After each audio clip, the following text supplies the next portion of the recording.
get my countdown. Long ass countdown. Yeah, that long ass countdown. It's the final countdown. It's like all the stereotypes, huh? We're living together, but still it's farewell. Good backup singer, homie. All right, we can take this thing on the road. Hey man, like Gladys Knight and on the road. 4, 3, 2, 1. Hey, good evening. Welcome to T.D.G.S. Sports. When the season ended,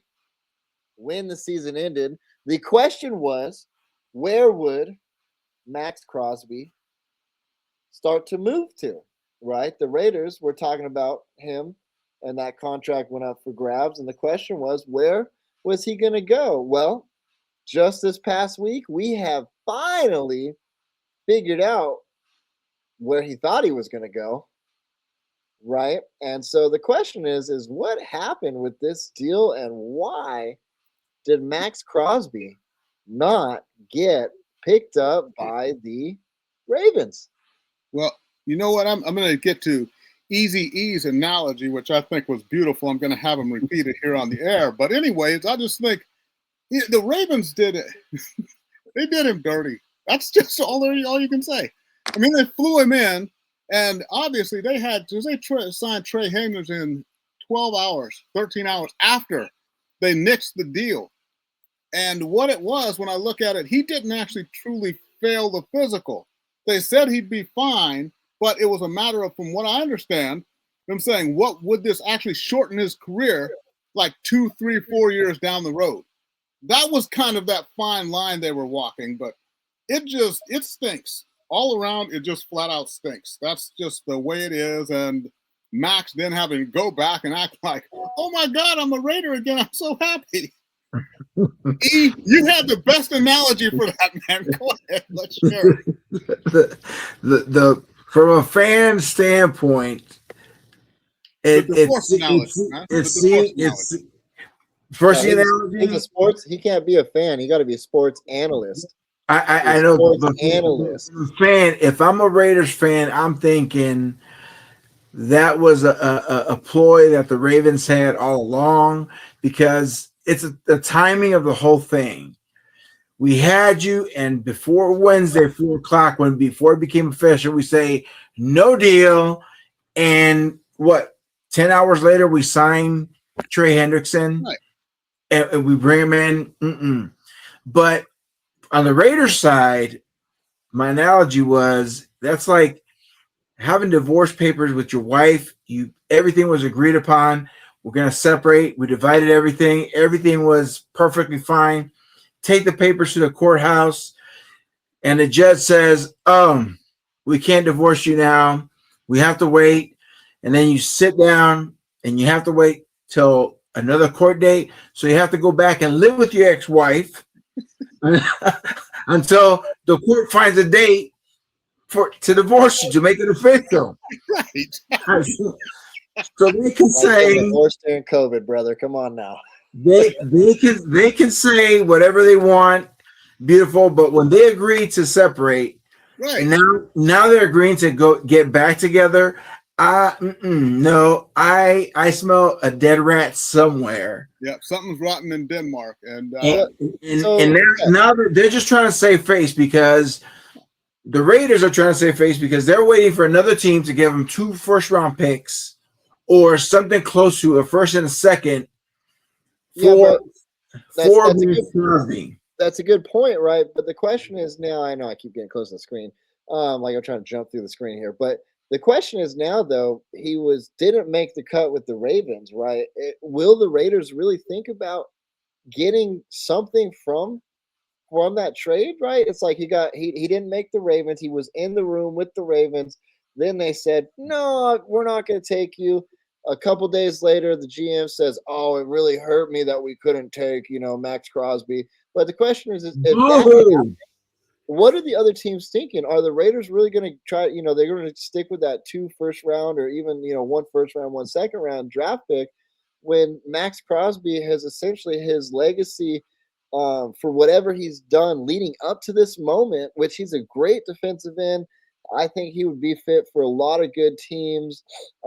You're right with the Bears. Your analysis on that, yeah, I think he'd be good there too. But what team's looking at him and going, if that happened, we'll take him? Well, it's on the Ravens though, not the Raiders.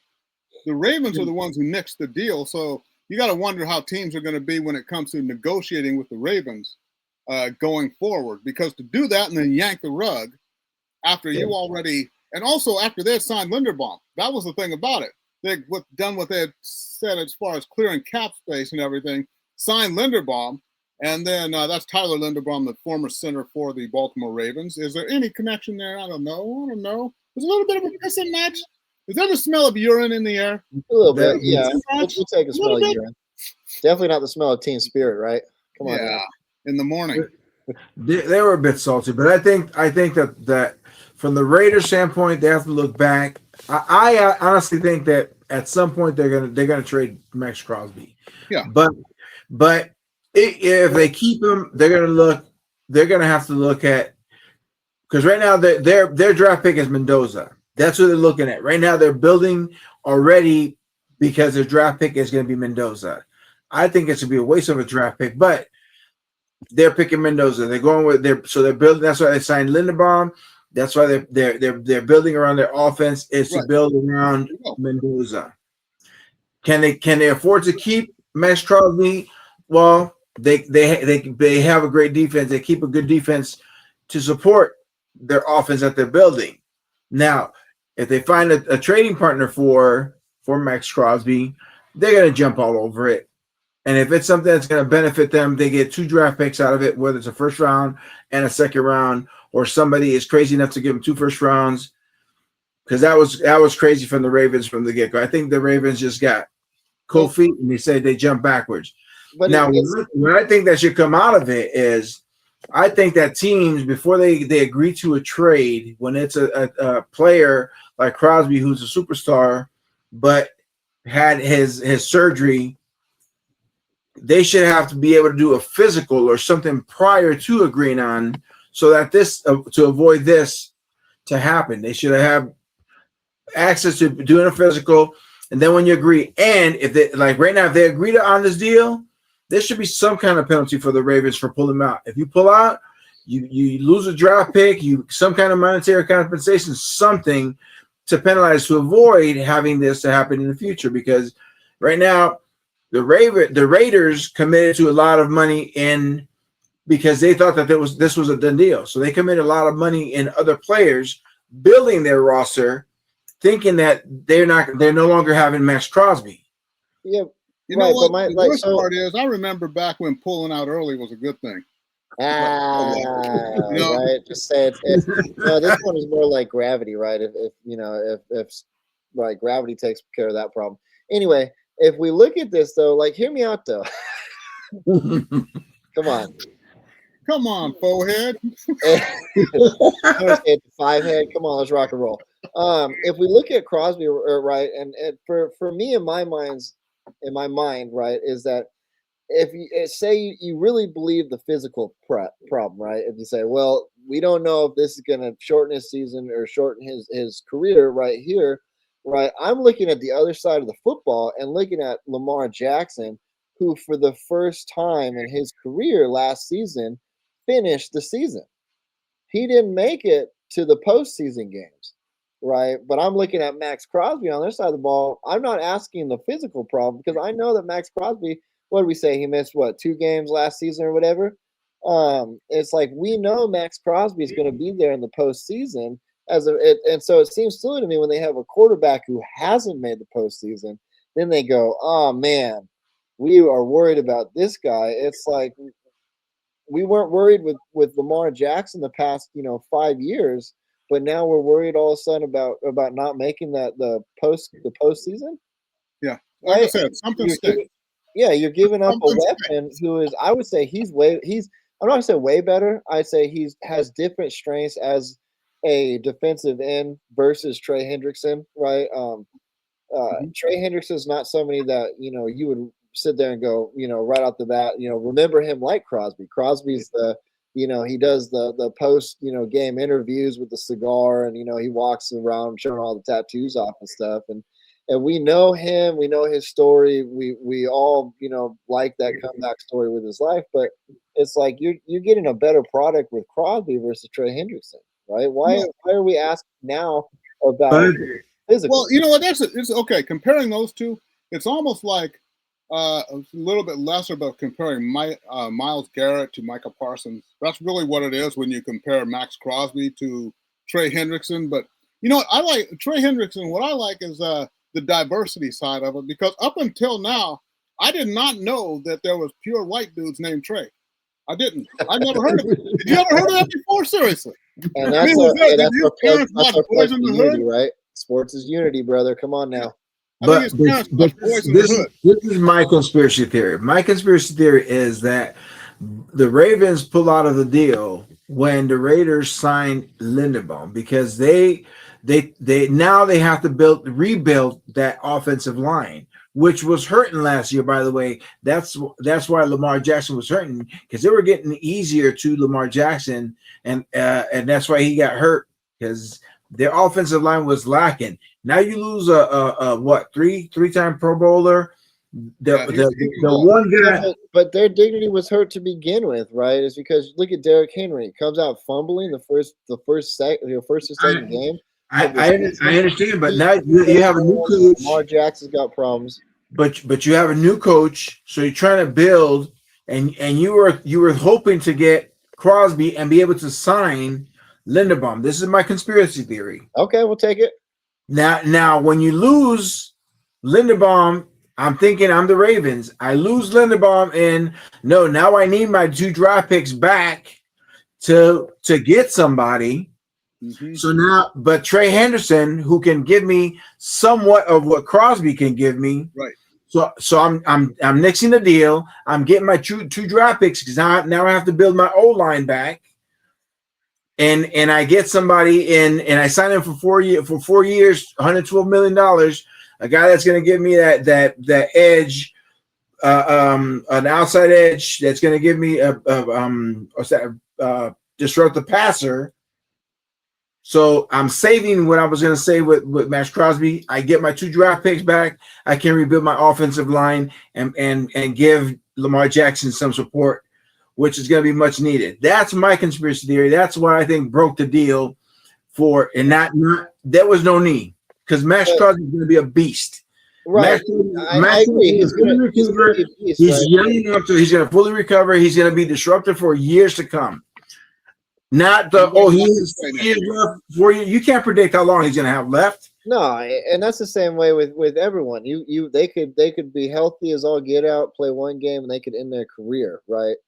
But the thing is, right, with the Ravens, I can't help but thinking with that mindset, though, you're going to end up with a mediocre team that your defense is going to be questionable, right? You're putting all your eggs in the offensive basket. You don't have a kicker, right? Because Justin Tucker wanted to go get all those happy endings.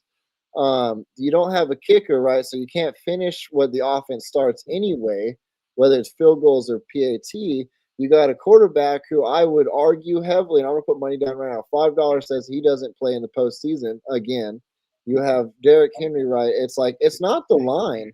It's you got to start thinking about, right, if you want a team to succeed on the offensive side of the ball, you need to start thinking about those draft picks on the other side of the ball, right? Because if I was, say, Curly Lambeau, I would look at, say, oh, you got Trey Hendrickson, Lambeau sweep to the other side of the field all day long. It's what people do to the Packers with Parsons. They say, oh, you got Parsons? That's cool. We're going to go ahead and go to the other side of the field, right? I understand. So it doesn't matter for your offense if your defense can't play the game. But you also have to think of Derrick Henry was misused throughout the whole season. He's been Derrick Henry, there were games where they should have just given him the ball. There were games that were third, fourth, after the half of the last 3-4 minutes of the third quarter and the entire fourth quarter, you wouldn't see Henry. It was like, where is Henry? After he had 200 yards, 150 yards, 2 touchdowns, he was nowhere to be seen. Misused. Feed the beast. give him the ball. Just let him run. But that's my thing Lamar about what I said about John Harbaugh being their coach. I think that Harbaugh is a good coach, but I don't think he could coach that mix that he had. When they brought in Derrick Henry, I don't think he knew how to coach both those, supreme talents, Derrick Henry and Lamar Jackson. He couldn't get the mix going. That was not something he was familiar with. I just don't think his problem was, how do I keep both of them guys happy? Right. That's what I'm saying. It's not the mix. It's you pay all that money for Lamar is how much of a say, because Harbaugh said when he got to what he say, it was too much involvement of the upper management. You have Lamar. Lamar's all that money. They're paying him a lot, and so you got to kind of keep him happy, right? You got to keep the offensive coordinator there working the ball with Lamar and figuring out what they could do. So that's why he got misused, right? But that's been Lamar's crutch. Is Lamar ends up the guy running. That's why we know Lamar. I would argue heavily we only know Lamar because he can run, not because he's a good passer. But even Lamar was critical at times. Why not design more plays for Henry? Henry is running like crazy. Let's give the ball to Henry. Even Lamar was saying it. We didn't bring Derrick Henry in here so that I can get beat to rat shit trying to run the ball. That's what it came down to. I'm a quarterback. Yes, I can run, but you got this guy who's a future Hall of Famer and probably, I'd say, one of the just top 5 power backs ever to play the game. I'll put him up there with Jim Brown and Earl Campbell and guys like that. And people keep talking about his age, but he still can run. I know. Who, Lamar? And also, when you took it, Lamar. Yeah. And wanting his money. Okay, once you get paid, you get paid. No matter how many yards you throw for, it doesn't matter. So maybe it was, I remember Kareem Abdul-Jabbar, when he was still Lou Alcindor, he got to UCLA, and John Wooden sat him down, and he said this. He goes, either you can set scoring records that'll never be touched in the history of college basketball, or you can win the championship every year. What do you want to do? That's it. Yeah, Lou Alcindor chose the championship, and the rest is history. Right, that's the type of thing, when you get a mix like that, sit both those guys down. Say, hey, look, we got you, great talents. Here's what we need to do to win the game. And don't worry about who's got hurt feelings. So let me take this angle though, right? Is you have the Rodgers angle, right? Rodgers destroyed McCarthy, right? Because he became the prima donna. He became the guy that started to control a lot of things. Hometown buffet destroyed McCarthy, but go on. But you know what I'm saying though, right? With the Packers, that's how the next year they came out all disorganized. The question is was Lamar Jackson that role for the Ravens? Did he take the Rodgers approach and become the prima donna and start to control more than he should? And did Harbaugh, being Harbaugh, Harbaugh was there too long. When you stay there too long, right? You haven't got the job done. You need to move on. Was that dynamic between the two where Harbaugh didn't push back and Lamar just started pushing more, that direction? Yeah, I think it was more like organic. I think it was. I think Lamar just got tired of being stuck in the same place every year after year. It's like there's no progress. We do great during the regular season because there were years where they were favorites to win the Super Bowl year after year after year, and they were outs in the first round. And I think they got stagnant and he got tired of it. And it just organically became where because he didn't back his coach when they commented after this last time in the playoffs. They said next year he says, "Hey, we just lost. Let me just soak this in." He didn't comment if he wanted Harbaugh back or not, and that was a way everyone was like, "Well, that's his way of saying I don't want Harbaugh back," and he was gone the next day. But I think it happened organically. Okay, so that feeling is mutual there as far as that relationship went. That's why you have to get to the Super Bowl when you have your window.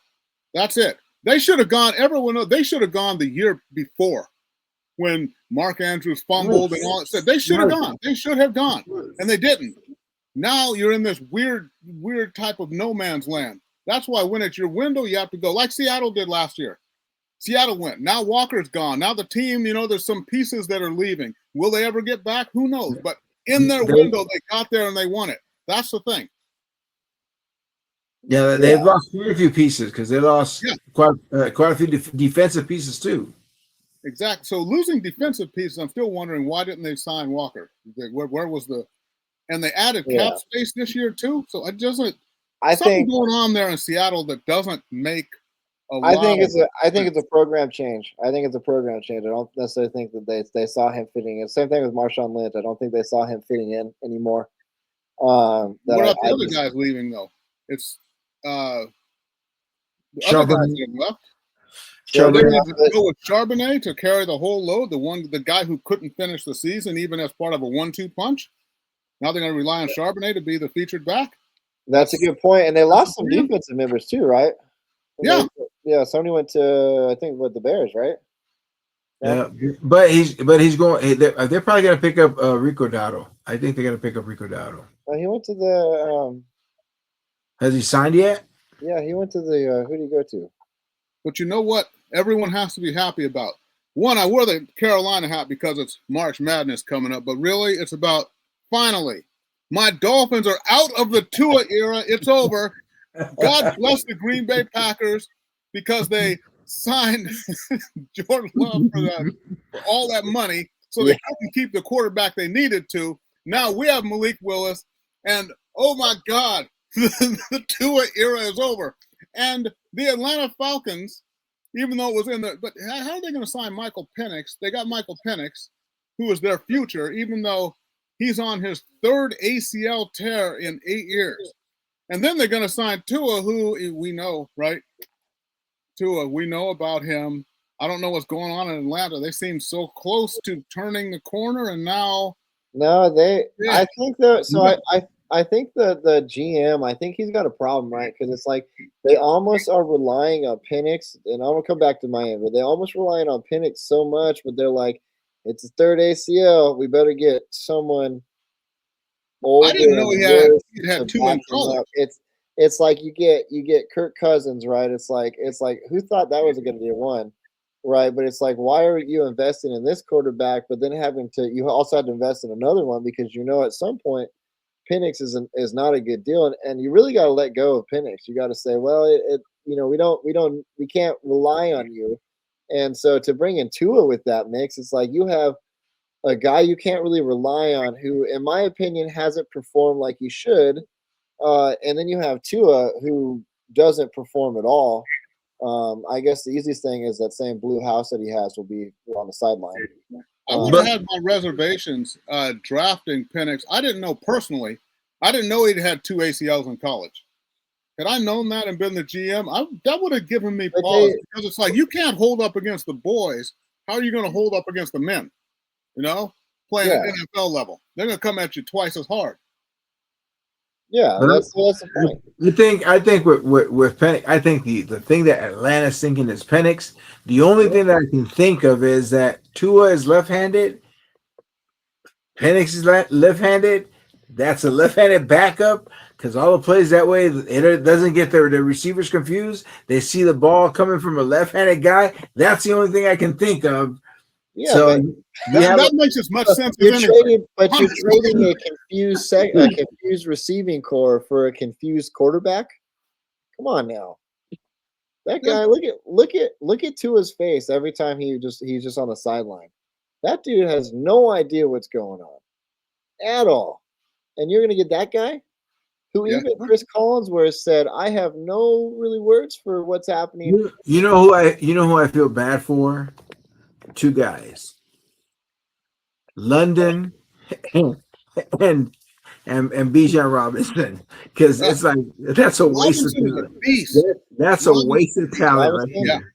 Yeah, heaven forbid Robinson have to apologize for saying "smear the queer" again. What? You're gonna apologize for that? Robinson's good until he did that. He apologized for a game that we all played when we were kids. He apologizes for saying he played "smear the queer." Stop it. Well, at the end, in this day and age, it's that's just the world we live in. Appease the knuckleheads if it's not too much of a sacrifice, and then just move on. It's stupid. There's queers who played Smear the Queer. That's the thing about it, right? Yeah. And even they were like, I don't want to be the queer in this game. Come on now.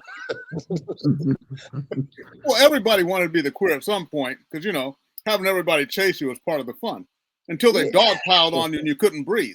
And there's that cultural revolution, right? Yeah, so. But you're right. BJ Robinson, he's good. He's good. He performed well, but the problem is at some point you got to ask yourself, is Atlanta the place for me? Right. And so if they keep performing as they do, right, is that Robinson could just be another, another Sanders, right? Is like you're on Detroit, you're not getting anywhere. Right, that's going to be the same thing for Robinson. Is at what point do you either say I'm just going to hang up the cleats, or I want to go somewhere else to win? It's kind of like the Miles Garrett thing, right? Is he'll always be on that side. Does not want to leave Cleveland, I think maybe. Yeah, but that's what I'm saying. Doesn't. If we look at the Falcons, right, it's like we need to start talking about this because they're not making the right moves. So for those better players, we do feel sorry for Robinson, but for those better players, it's like you're not appeasing at least them to even stay on the team. You pick up, you have a non-reliable quarterback because I would say within the next couple of seasons that ACL will go again, right? And then it's like again, you got Tua who has no freaking idea what's happening. Well, look at Atlanta, the decisions they made. They franchise tag Kyle Pitts. Out of all your players, you franchise Kyle Pitts. So look at the whole thing of why did they even sign Kirk Cousins at all? They signed Cousins and then draft Penix. It's just what was that even about? You're getting two unreliable quarterbacks. That's the thing, though. That they're Kirk Cousins. I won't call him unreliable. Now Cousins are back to being a free agent now. Now right. Now they can go when they need a quarterback and they go get Tua. So you know who's the best quarterback available for them right now? Kirk Cousins. the same guy they let go. Yeah. Right. Well, I thought was going back to Minnesota, but he's not. I would argue with Cousins though, it's like he just hasn't been a program that's really fit him, right? And he has an older style and people have moved on from that. So they keep drafting this older style quarterback. And it just hasn't worked out. Atlanta's offense did not work out for him because it wasn't ever going to work out for him, right? You have a primarily pocket quarterback passer, but you have an offense that's kind of designed around Michael Penix, who I guess they thought was going to be able to move a lot better than he did, right? So and Cousins, never a running quarterback. Penix a throwing quarterback. They could occasionally. They could have done worse than Tua though. They could have gone do worse than Tua. They could have gone Geno Smith. Yeah, well, you can either get Geno Smith or Kyler Murray. Come on now. Didn't Geno Smith go to the Jets? He went back to the Jets. I said Atlanta could have done it worse than Tua. They could have gone Geno Smith.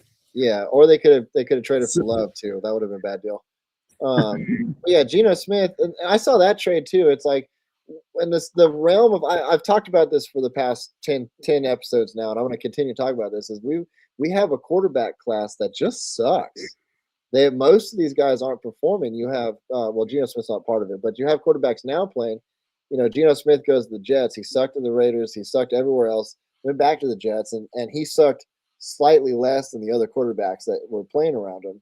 So they're, I guess, picking on him to win. But again, you have these quarterbacks in the league now that just aren't doing what they need to be doing. They're not. Looking at the draft, looking at the guys that come out of college. There's not any really standout quarterbacks coming out of college for the next couple of years. Yeah, but there hasn't been. Quarterbacks got to be seasoned, though. Have a 2 or 3 years or something to actually bring it. And you look at all the great quarterbacks. They all rode the bench for a year or two. And then now it's just right out of the frying pan into the fryer, and either you sink or swim, and that's it. But let me ask this question though: if you're sitting behind people, right? Is that you have Rodgers behind Favre, and you could say, Ashada last week you said prima donna, and we could agree with that, but we can't disagree. Is to be a prima donna. Yeah, but we can't disagree that Favre was a good quarterback, right? We can. That's something we can agree on. Right? I get he was a great quarterback. He knew the game. He played it well. He took the shots when the shots were needed.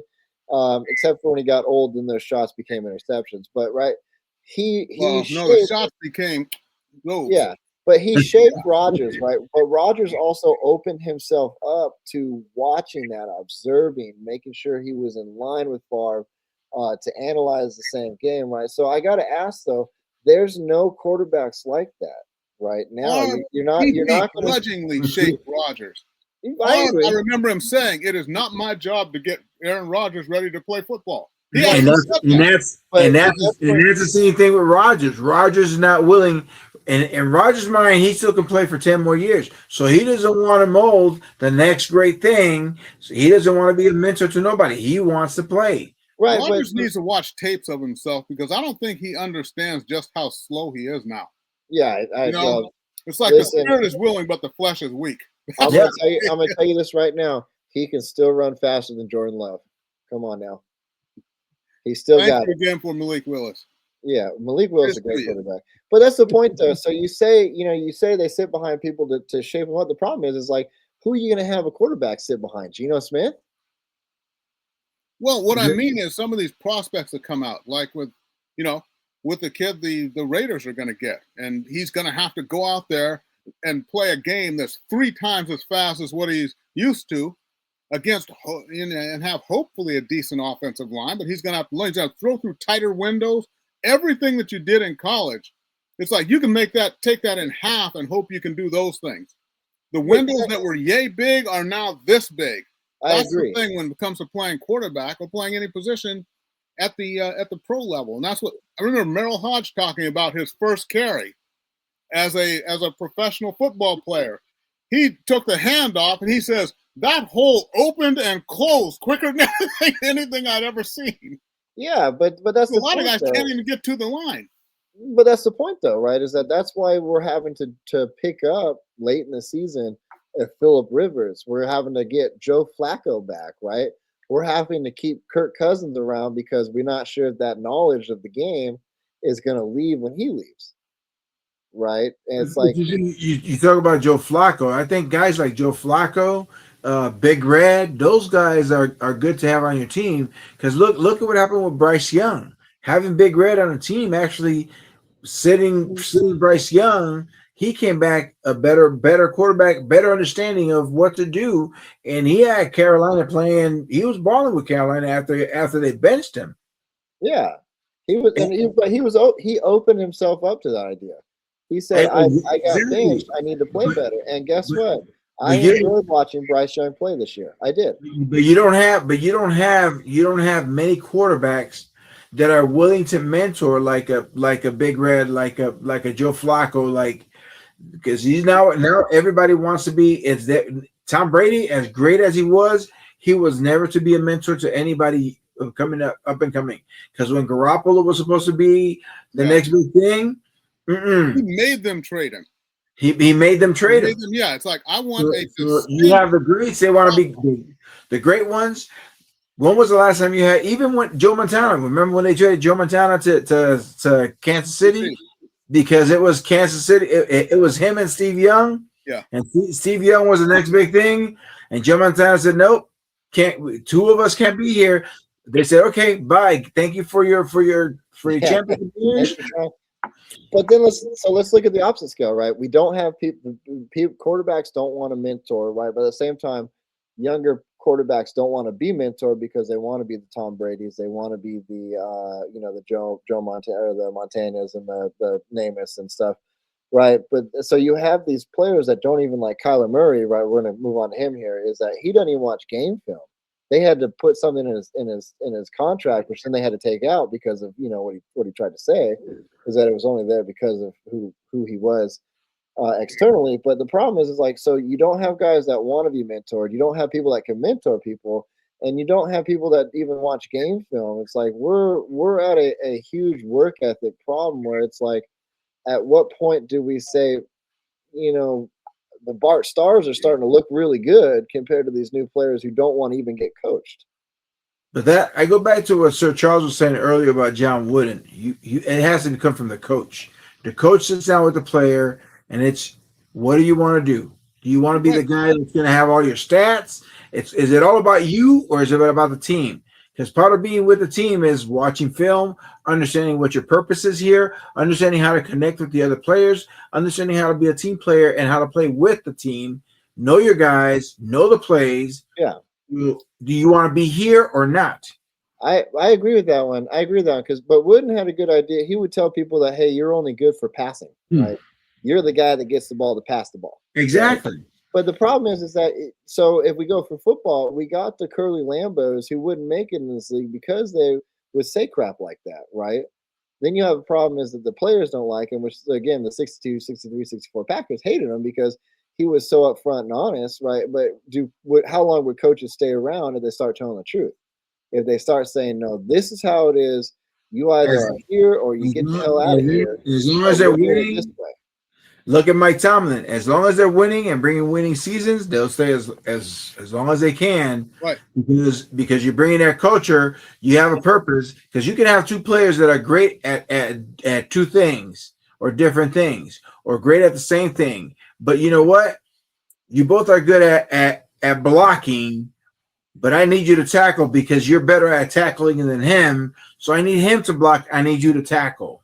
Right. But you understand your purpose. You understand that this is the purpose. I agree with that. I think that a strong coach should be able to do that. But at the same time, as players come up in the youth and easy, me and you see this all the time, is that the athletes aren't being trained in that mindset. Right. And it's not because the coaches aren't trying. It's because the extracurricular stuff is that they train them to be, you're Tom Brady from the beginning. You don't need anybody. Like, you're great, you're great, you're great, you're great, you're great. And then we get in this predicament, which I'm sure a lot of these younger quarterbacks that we're seeing fail miserably, is because the coaches had to have resorted to, I'm going to say cowtailing, essentially, because it's the way that they're coming up into the league.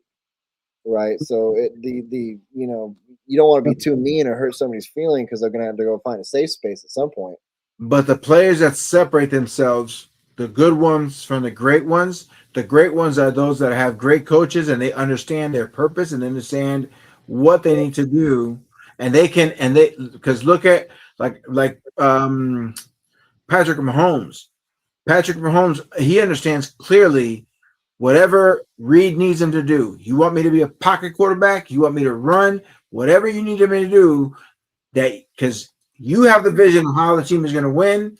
You tell me what you need me to do for this team to win. I'll do it. Yeah, and I agree. But here's my thing with Reed. And I love Reed, and you've heard me say this all the time, is that when Reed called Mahomes in this office for the first time, right? And I imagine that there's a second office where Reed has all the pictures of the quarterbacks that he's coached, right? Is that Reed looked at Patrick Mahomes and said, I've coached him and him and him and him, and I've done this. And, he sits there with his rings on his finger and say, if you want to be like them and get you one of these bad boys, you either listen to me or you move on. And I imagine that's how that conversation went, right? Well, you got to remember that Reed did only have one ring at that point. Right, but he didn't have any, right? But who was he the coach to, right? He had a hand in developing Brett Favre.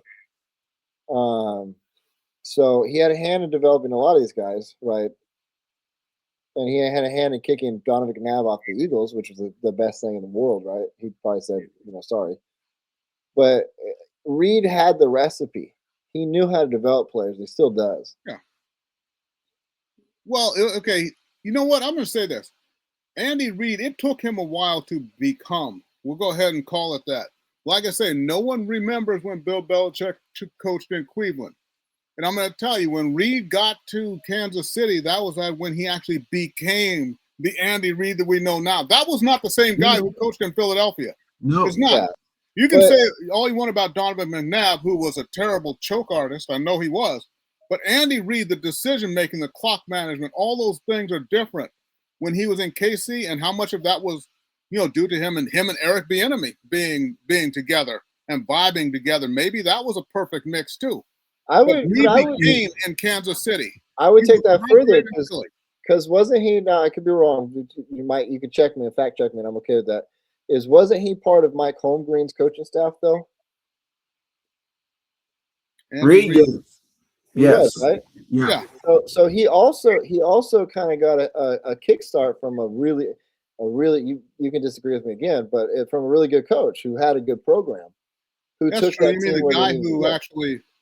That's right. I think the Packers, they were a double-digit favorite in that Super Bowl that they lost to the Broncos, but with Mike Holmgren coaching. But go on.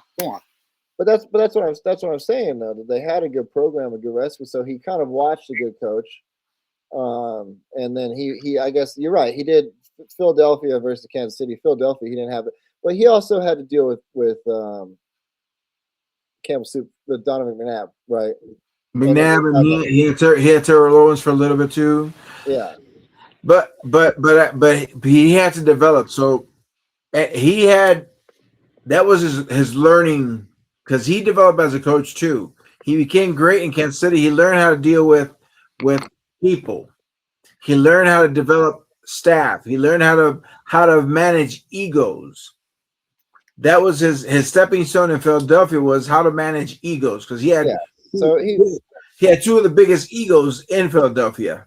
And then he added Mike Vick to the mix too, which was a huge thing as well. So you're right. So you're right. So we have that aspect of, if we look at it, is that these players getting the right coaches, and are these coaches the right fit, right? So you look at McDonald, who came in and was like, this is how it's going to be, and got a Super Bowl, right? Versus the other coaches who seem to be not as organized. And we can argue for firing Lafleur again, but it's like that's the same way, is that these younger coaches, Lafleur, Eberfleurs, aren't really fit, right? That's why Brian Johnson comes in here, kills it, right? It's because he kind of set the law down. This is how it's going to be. Schottenheimer in Dallas, he kind of turned that program over. He still had to deal with two guys that were kind of prima donna anyway. And so are these younger quarterbacks getting that? And I don't think so. Right? I don't believe so. But they're still trying to shape them somehow 5 years down the road, right? Kyler Murray goes to Minnesota, which is, if you look at that, it's with the coach there. I forgot his name right now, but it's like, I don't think that coach is going to be able to do much with Kyler Murray, because I just think Kyler Murray's stuck in his ways. It's not that Kyler Murray's stuck in his ways. Like I told you, the dude is 5'8". What is he going to do? He doesn't need to study film. He does the same thing on every play. What he needs to do is roll out one way or another, get the play busted. Once everybody starts running around, then if he sees an angle, he can throw it or he can run. But he cannot run set plays. You ever watch him drop back in the pocket? It's a train wreck. But then you're relying on a guy, right? So Kyler Murray, if you try to get him out of the pocket, we'll say, right, if you had to roll out on one side against Clay Matthews, right, it wouldn't work. And then you got Parsons, or you got Trey Hendrickson or Max Crosby, right? You try to roll out on that side, it's not happening. You're not getting out there. They're going to play that so smooth and fundamentally. It's like Kyler Murray. This was his problem, is that eventually coaches understood what his recipe was, right? You have the Smurf who couldn't throw the ball behind the line of scrimmage because he can't see over the lineman, and you roll him out, and that's why he's been non-productive, right? Why are we still trying to design a game around this guy? Well, Kevin O'Connell is supposed to be a quarterback coach, so I guess can you coach height? I don't know if he can coach height, but he's supposed to be able to coach. Can't teach size. Yeah, I get it. I know. So I don't, can't see size, but you know what? Y'all make fun about Kyler Murray, but the ball guy can play. I think if he would watch film and he would be a little bit more analytical, sit down and be able to analyze plays, be able to blend a bit more, have a bit more of a connection, he could be a bit he could be dangerous for some teams. And I don't know, him signing with the Vikings has me a little bit concerned, because if he changes his ways a little bit and becomes more a student of the game, if you will, okay, the Vikings are going to be a dangerous team, because they have a really good defense and they have some nice weapons on offense. And if he can get the ball to Jefferson, they're going to be a very dangerous team. I agree. So here's where I'll agree with you on that one is that I think if they figure him out, I think that Kyler Murray, if he does allow himself to be coached and to start watching film, right, and when you roll out, it's the difference between rolling out, or scraping up the pocket and then out, right? That's the difference. But at the same time, is then you got to bring Jefferson back on shorter routes. You're not going to get those deep routes because a lot of times you're not throwing off that back foot. The 30-yard routes, you're throwing off the back foot, the 10-yard routes. You're going to have Justin Jefferson to make a 2-move release off the line of scrimmage, and then somehow bring that route either over the middle or come back to him as the 30 route comes back. You know who is going to be his best friend and take him out to dinner every night? Hawkinson. Okay. Yeah. Yep. Because that's gonna be his blanket right there. Hawkinson is gonna be a dream for fantasy football players because he's gonna be a beast. He's back to top 5 tight end right there. And you know who is going to be I guess I'd give it 7-8 games into the season. You know who's going to be saying, I want to stay in Minnesota no matter what? Justin Jefferson. Yeah. Because we all know what he's going to really want. No, Minnesota is my place. I want to be here as long as they'll have me here. I love the coach. I love the city. I love the place. I'll tell you, somebody trade for me. I'll say this too. If Murray can adapt to Minnesota before the trade deadline, McCarthy's gone. J.J. McCarthy, he's gone. Because they're holding out a little bit of glimpse, and right now they signed Murray to a 1-year deal because he wants to be a free agent. But I think they're going to lock him up because he's 28 years old. He's a young buck, and if he is anything close to what Sam Darnold was for them a couple of years ago, they're going to lock him up. I think that you're right on that. I think that they're going to lock him up. I think that Kyler Murray, he's going to show off some kind of skill. Hopefully, he has the what we could say even like the Micah Parsons mindset, where you go to a different team and you kind of have an awakening and enlightenment. Right? We saw that with Parsons, who was just dying out at Dallas, and then came to Packers and did well. So I think that Kyler Murray coming into that spot, knowing that he has to compete, I guess, with McCarthy, it could wake him up to doing better. And I think that McCarthy, though, on the other side of that, is just a warm body in the quarterback room. I think that a lot of people right now or know that he's just occupying that space, and I think that they will get rid of him because he's not really going to have a chance to perform anymore, and unless he goes somewhere and reassesses his skill, right, and goes to a different team and tries to show up, I think that his time in the league is just going to be a Geno Smith. And we also have to keep in mind that this is a contract year for Kyle Murray. He is showcasing himself for free agency because this is a 1-year deal. So even if he doesn't stay in Minnesota, whoever needs a quarterback, he's got to showcase himself if he wants a big contract after this year. Yeah, you're right. True that. You're right. That's a good point. It's a big one. What's next? There's a lot of moves. I've been thoroughly enjoying. Like I feel like I was looking back through our text chain, and it was like there's just a move after move after move, and it's been good. And Kenneth Walker to the Chiefs.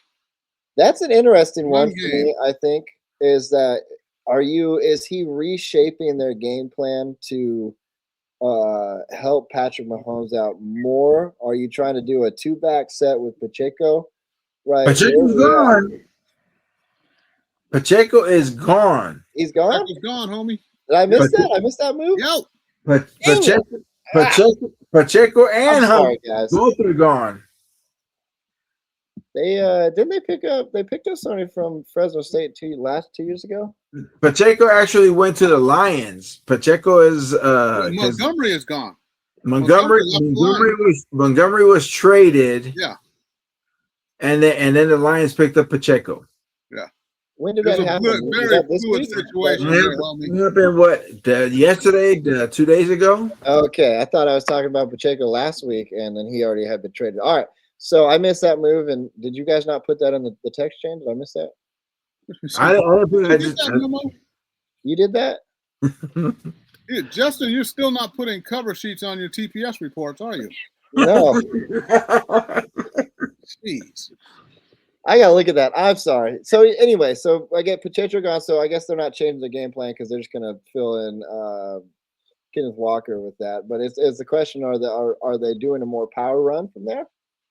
Are they going more up the middle, more counter off tackle plays rather than Walker has a unique style. I mean, he runs like kind of Le'Veon Bell type of thing. He picks his way along the line and then just bursts through a hole. So I think what they want to do, the strong run game is something as Mahomes, as he reaches, we won't even call it the twilight, but, those years of his career, in order to get back, you're going to have to take the pressure off of him a little, less running and things like that. Just do that real Mahomes thing, but kind of in spurts.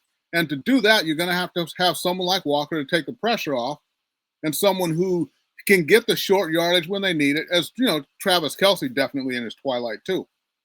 He's going to be there this year, but who knows beyond that. So my worries with Walker is Walker has not played a full season yet. He's been injured and he's missed a couple of games every season in his career.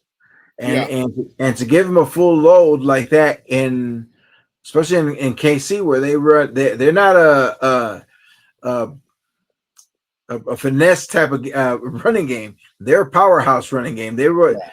I don't know if his body can withhold a heavy run type of style of running like that. Well, we'll see what they pick up, though. I mean, they could always pick up somebody. I thought they would pick up J.K. Dobbins, but he re-upped with Denver, so he's back in Denver. Yeah. Well, like I said, I just read about him signing somewhere. Yeah, like I said though, they picked up a running back from Fresno State 2 years ago and haven't really used him as much. But I haven't seen him been traded yet. I can't remember his name right now, but he killed it at Fresno. So maybe they're trying to, I guess maybe that's the Charbonnet to Kenneth Walker. Or you think they'll pick up somebody for sure to have a second back? They're gonna have to pick up. They're gonna have to pick up somebody else because Hunt is the two top guys are gone. Hunt and Pacheco, they were free agents both. Right. And Hunt is still a free agent, but Pacheco signed already with Detroit. Well, how old is Kareem Hunt now? What is he? 150 years. 150. Yeah, he got an AARP card. His license on his. He got the thing stitched on his jersey now. I think the Pacheco move's interesting too, right? Is that getting rid of him? But him going to the Lions, that's interesting in itself because they kind of had that, who's the running back? I can't remember his name. Who is he? Montgomery, yeah, there you go. Is that they kind of had that locked down? And it's like, is that are they hoping to? I think it was Montgomery was unhappy because Gibbs was taking touches away from him, so they just needed somebody with a strong running style like Pacheco, who's going to give Gibbs a break here and there because Gibbs is the guy. Gibbs is the guy, right? But it's like, yeah, Pacheco is I think they should balance it out more than just have him be the same spot that Montgomery was. No, because they didn't have to pay him that much. So all they want is when they need a short yardage guy or goal line guy, you got Pacheco. Just same thing they had with Montgomery. Montgomery in his mind, Montgomery is a one guy. He's your number one back in his mind.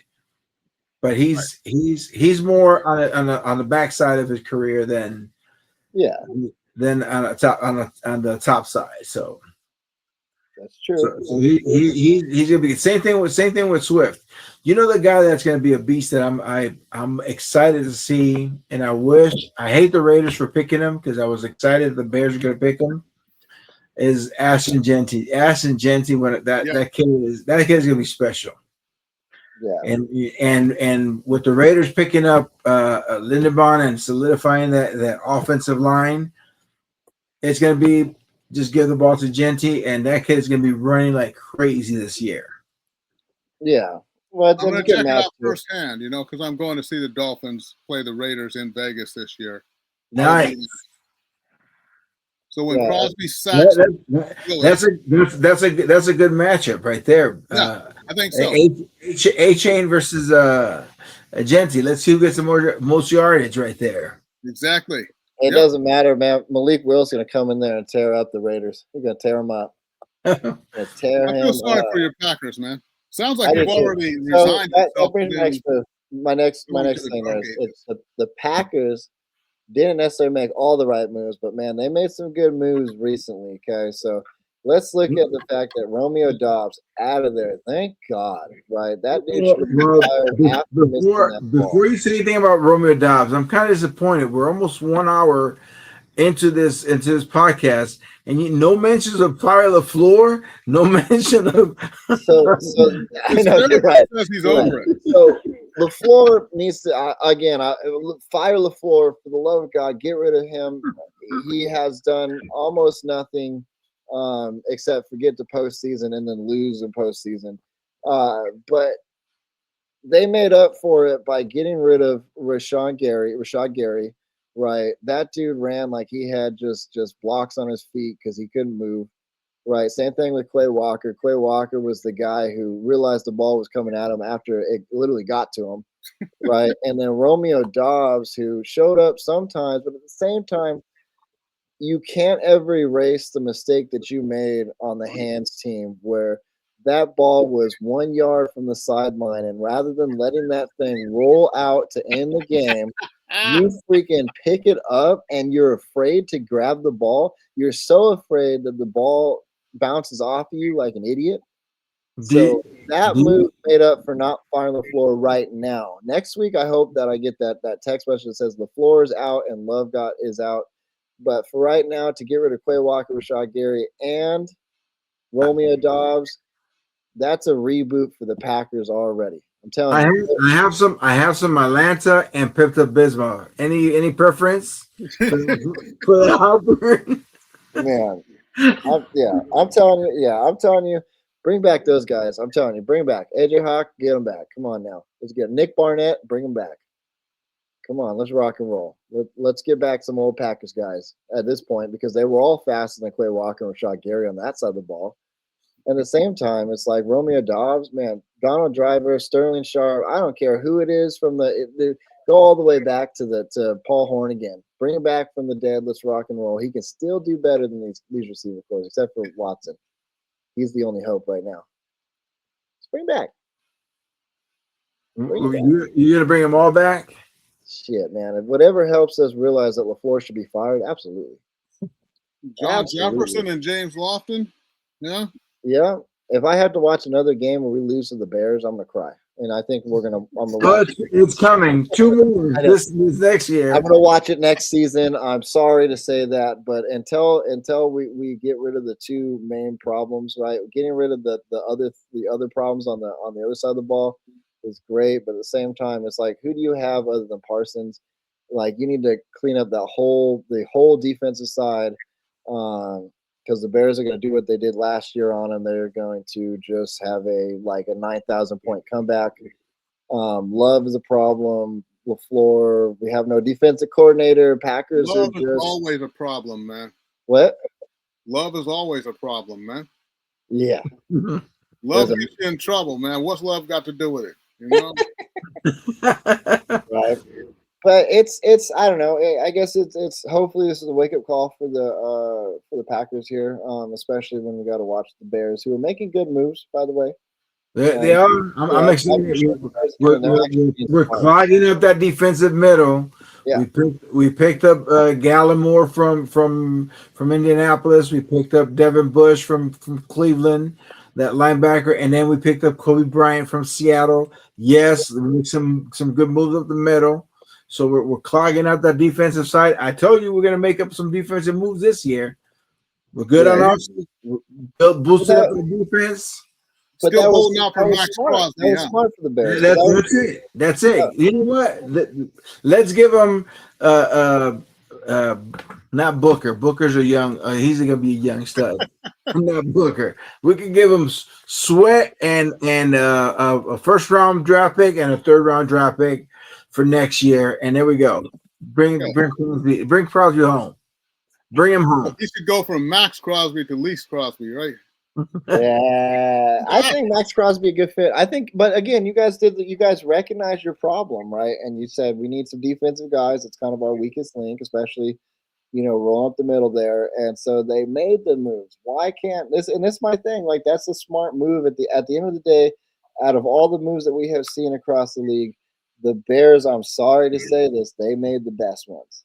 They recognize the problem. We go back to the coaching. Ben Johnson was a great move and it shows that probably Ben Johnson was the catalyst behind that Detroit team, at least the offensive side, when he was there, and not Dave Campbell. Ben Johnson leaves for 1 year, and all of a sudden that team falls to pieces. And then Aaron Glenn left. So you're thinking, was it the defense or was it the offense? So Aaron Glenn went to New Jersey to the Jets. Ben Johnson went to Chicago. We saw the difference this year. Yeah, absolutely. You saw the difference. We saw the difference. And then Ben Johnson, what I loved about him, the season was over, and he says, we're not building on anything this year because basically saying this year was a fluke, which it was, especially on the defensive side. He said, we're going to start anew. This is a new year. We're going to start from scratch. So we're retooling that whole defense, and that's what he's already doing it. The offense, you got rid of DJ Moore, free up some cap space. Do you need DJ Moore? No. I don't think so. Not with what Williams is doing right now. Not with the progress that Williams has. Not only that, but the weapons that you have a Deuce, you have Walker, you have Burden, you have a young core, and then you have a great 1-2 punch right now. Now, my thing is they're going to need to get another back because Swift is 34 years old now. So you're going to need a young back. Mananga is going to take over this year, I think, as a lead back, but they're still going to need a third option. And I think they're going to pick up one of these, one of the young free agents. I thought they were going to pick up Rico Dowdle or Pacheco, but then Detroit jumped on. So I thought they were going to pick up one of these young backs. They might draft one. Hopefully they get that kid Love. But hopefully he's better than the other Love. But that's a good move, right? You have time. Now that you have a program, you have time to build, younger players, right? So you can get a younger running back and say, we need you for the long haul. We're going to start, building your spot here on this team. And Ben Johnson, I have no doubt that he could do that because we saw what he did with Williams, who was on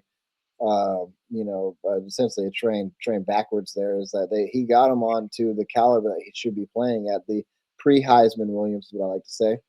And so again, Ben Johnson's a great coach. I hate the way he shakes hands. I think that was ridiculous, but at the same time, guess what?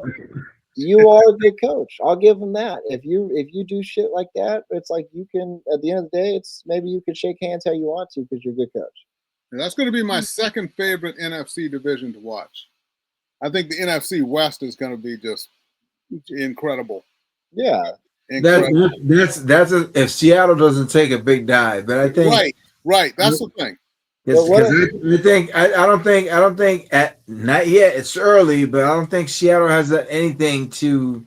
I think they're still sitting back and listening to Queen. We are the champions for too long. While San Francisco is making moves and the Rams are making moves to moving on up. They're listening to Good Time. The Jeffersons. Yeah. Jeffersons. Yeah. I got my Negro-centric shows mixed up there. Yeah. I said that a couple weeks ago, right? I said NFC is killing it this year. They've got all the right recipes as we keep making good moves. For the most part, again, with the exception of the Packers, who can't figure it out. Everybody else is making moves to be a powerhouse within the next decade, right? They can be a powerhouse. Except for the Vikings. Well, the Vikings made a mistake, but we'll see if O'Connell can figure out how to make Kyler Murray work. That makes sense. They'll be a surprise team and a dangerous team if he can figure them out. If they can figure them out as far as like not the talent, because the skill is there. The talent is there. If they can figure them out, to get him to focus and be able to be a full participant when it comes to analyzing the game and reviewing film and blending with the team and being part of the team and not just coming on Sundays to play, they're going to be a dangerous team. I think so too. And yeah, like I said, I love these moves. They will be, but the question is though, apart from Kyler Murray, I know we keep going back to the Vikings, is just getting the ball to Jefferson, right? That's the main feeling. I've watched Kyler Murray play a lot more football than y'all have, man. Because you guys are awfully optimistic about that little kid from Middle Earth. But I'm telling you, he's too small to play NFL caliber football. Yeah, but listen. I'll eat my words if he winds up tearing it up. But I've watched that little joker run around, look like T.D.G.S in the video games, But yeah, listen, Charles, I'm going to tell you something about my optimism. My optimism is running high because I see you guys doing well too. Okay, I see the Dolphins with Jeff Hafley. He's got a program ready to rock and roll too with Willis. So I'm just saying. Yeah, that's good. That's being optimistic about you guys, like not optimistic about Murray. But Murray started his career with Arizona on fire. He had what? He had three straight seasons with 20 plus touchdowns and in the low teens interceptions. Over 3,000 yards, almost 4,000 yards. He had one season where he had 4,000 yards too. With the way the passing rules are now, I could throw for 4,000 yards in the NFL. You better look at Tua's numbers. I mean, Tua threw a lot of, he made a lot of numbers, and anyone who plays fantasy football thinks Tua is a good quarterback. But little does anyone know that Tua made his living on 40 yards of the field. Tua was not great at all this year. Tua was not great at all. No, not fantasy wise, not real wise. No way. Even when he was supposedly good, he made his living, and you got to watch this with a lot of quarterbacks. There's a 40-yard area of the field where he made his living, between his own 30 and the opponent's 30. He was garbage deep in his own zone, and he was garbage in the red zone. But between the 30 and the 30, he put up stats like crazy. That's where coaches need to recognize, and you take away the ball out of his hands when you're inside of 30. You design short plays, you design reverse runs, you play action. You don't put the ball in his hands. Yeah. You have two good, and last year they had what was it last year? They had Mozart and Machine. They had a 1-2 punch, really good. Mozart ran for 21 touchdowns, 22 touchdowns, set the record for the team. Give it to them in the end zone. Again, that's not good coaching, but everybody wants a sexy pass. It's like in baseball, they want the home run. Well, you know what? They had in baseball, they want the steroids. Get them on the teams. The baseball best teams, organizations to play for, and actually the Dolphins were number one on their facility and food and everything else, and the Steelers were actually last. I saw that. The report came out. Baseball, my favorite thing in baseball is get them on, get them over, get them in. Forget the home run. Just it's a team sport. Get them on, get them over. Okay, I see you. All right, here we go. Okay, with that note, with that baseball hat, I don't think we're talking about baseball, but here we go, guys. Any final thoughts for our episode today? I know we'll see some more moves next week, but any final thoughts? Oh my gosh, Charles, you ain't got no hair. Oh, there's old school. Back when I actually enjoyed the NBA. I wasn't a Supersonics fan necessarily, but it's just so iconic back to that day, those days of basketball. It was, and the Seattle Supersonics, they had a really good team. Shrimp, Sean Kemp, the Glove, McMillan. They had a really good team. Jack Sikma. Yeah, I go back to that Jack Sikma. With Paul Silas and Johnny Johnson, and in the backcourt of Dennis Johnson and Gus Williams. And Gus Williams and downtown Freddie Brown off the bench. That was what, 1979. Yes, it was. Champions. Marvin Webster, the human eraser, who then went to the New York Knicks and went belly up. This is 2 weeks in a row we've talked about basketball, guys. We got to figure this out, okay? This is only nostalgia, though. We're not going to analyze it. It's different when you talk about old school basketball than you talk about new school. Don't ask me who won last night or last week or. Yeah, I don't. Don't ask me. Don't ask me who's on the Chicago Bulls. I couldn't tell you. Yeah, I feel you on that one. Actually, the only kid that I follow and I watch is Wemby. Wemby, yeah, he's phenomenal. Wemby, and I follow him because in the All-Star game, he was the one. He made the other guys play because he came to play in the All-Star game, and I was like, wait, that's a throwback to back when Jordan and them guys used to play that, because All-Star game now it's like a fan fest. It's just they play it for whatever. It's garbage. It's horrible. And I do think about Luka Doncic because he played. Wemby came to play. He came to win. I'm like, okay, he's a must see. He's the only kid. All right, guys, here we go. Okay, we are rolling out. We appreciate your time hanging in there. I know we have some pretty much regulars at this point. We get about 10 or 15 regular customers each week, which is great. I appreciate your time to watch the show. We just ask that you like, share, comment, subscribe, please. You'll find us on Substack. You'll find us on X a couple times. You'll find us on Rumble. Yep, there it is. Team USA lost to Italy. My God. And we're gonna start rolling out some T.D.G.S. sports merch, a shirt or two. We'll see where we go with that. Maybe some better looking hats than these throwback ears. Anyway, we appreciate your time, guys.